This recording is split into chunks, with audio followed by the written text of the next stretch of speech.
celebrate fathers and all that they do for us. Today, over 50 countries celebrate Father's Day, but they might have a different date for it.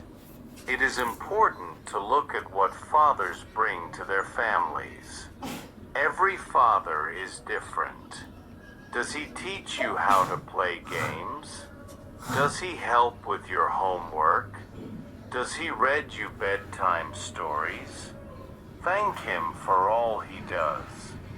Father's Day isn't just for fathers, either. It's also for grandfathers and great-grandfathers.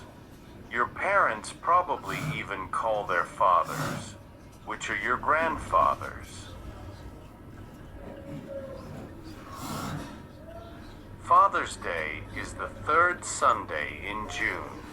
It is a day to celebrate fathers and all that they do for us. Today, over 50 countries celebrate Father's Day,